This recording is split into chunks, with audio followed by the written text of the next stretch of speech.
Have you ever felt like someone was watching you, even when you were safe inside your own home?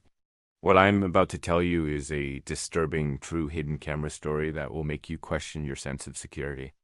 It all started when Sarah and I moved into our new apartment. At first glance, it seemed perfect, quiet, clean, and safe. We were thrilled to have found such a great place in the heart of the city. The landlord, Mr. Johnson, seemed friendly enough, always quick with a smile and eager to help with any issues.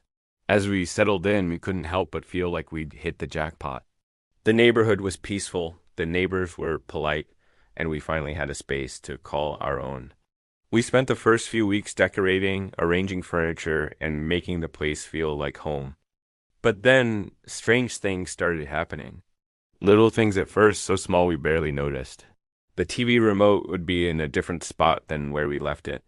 Sarah's favorite hairbrush vanished one day, only to reappear in a completely different drawer the next. We laughed it off, chalking it up to the stress of moving or simple forgetfulness. Maybe we're just tired, I'd say, shrugging off Sarah's concerned looks. New place, new routines. We're bound to be a little scattered. Sarah would nod, but I could see the doubt in her eyes. Still, we carried on, trying to ignore the nagging feeling that something wasn't quite right. Weeks passed, and the incidents became more frequent. We'd come home to find lights on that we were sure we'd turned off.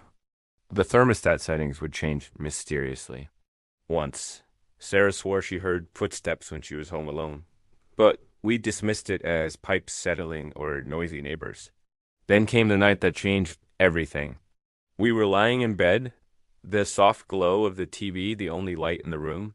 Sarah suddenly sat up, her body tense. I followed her gaze to the air vent above our bed. "Do you see that?" she whispered, her voice trembling.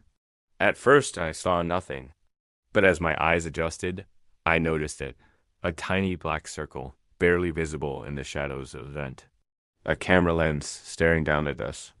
In that moment, the world seemed to tilt on its axis. Everything we'd brushed off, every strange occurrence, suddenly took on a sinister new meaning. We weren't just being forgetful or stressed. We were being watched. Panic set in as we tore through the apartment, searching every nook and cranny. In the bathroom, we found another camera hidden in the light fixture above the mirror. The smoke detector in the hallway concealed yet another lens. With each discovery, our fear and disgust grew. We realized with horror that there were eyes everywhere, silently observing our most private moments. The sanctuary of our home had been violated in the most intimate way possible. With shaking hands, I called the police. They arrived within minutes, their faces grim as we showed them what we'd found. As they began their investigation, tracing wires and dismantling fixtures, we huddled together on the couch, feeling exposed and vulnerable. The officers followed the trail of wires down to the basement. What they found there confirmed our worst fears.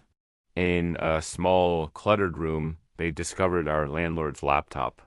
And on that laptop were hours upon hours of footage of us. There we were, eating dinner, watching TV, getting ready for bed. Footage of us sleeping, changing clothes, sharing intimate moments. Our entire lives laid bare, captured without our knowledge or consent. The realization hit us like a physical blow. We were never alone, not for a single moment since we'd moved in. Every conversation, every gesture, every private moment had been observed and recorded. As the police led Mr. Johnson away in handcuffs, his face a mask of shame and defiance, we stood in shock. How could we have been so blind? How could we have ignored our instincts for so long? In the days that followed, as we gave statements and tried to process what had happened, one thought kept repeating in my mind. Always trust your gut. If something feels wrong, it probably is. We had felt uneasy from the start, but we'd pushed those feelings aside, eager to believe in our perfect new home. The experience left us shaken and wary. We moved out immediately, unable to stay in a place that held such terrible memories. For months afterward, we found ourselves checking for hidden cameras in every new space we entered, jumping at shadows and unexpected noises. It took time, but slowly, we began to heal. We learned to trust our instincts, to speak up when something didn't feel right. We became advocates for privacy rights and worked to raise awareness about hidden camera crimes. But even now, years later, I sometimes catch myself glancing up at air vents or half expecting to see that tiny black circle staring back at me.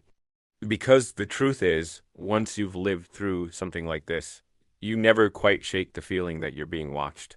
This experience taught us a valuable, if terrifying, lesson. Our homes should be our sanctuaries, places where we can let our guard down and truly be ourselves. But in this digital age where cameras can be hidden in the smallest of spaces, we must remain vigilant. So I urge you, dear listener, to pay attention to those little nagging feelings. Don't brush off unexplained occurrences or strange coincidences, because sometimes the walls really do have eyes, and the price of ignoring your instincts can be higher than you ever imagined. Remember, your safety and privacy are paramount. If you ever suspect you're being watched or recorded without your consent, don't hesitate to reach out for help. Contact the authorities, seek support from loved ones, and take steps to protect yourself. Our story is just one of many, a cautionary tale in a world where technology can be used to invade our most private spaces. But by staying aware, trusting our instincts, and looking out for one another, we can reclaim our sense of security and peace of mind. This is Life in Chapter reminding you to stay vigilant, trust your gut, and always prioritize your safety and well-being. Because in the end, your instincts may be your best defense against those who would violate your privacy and peace of mind.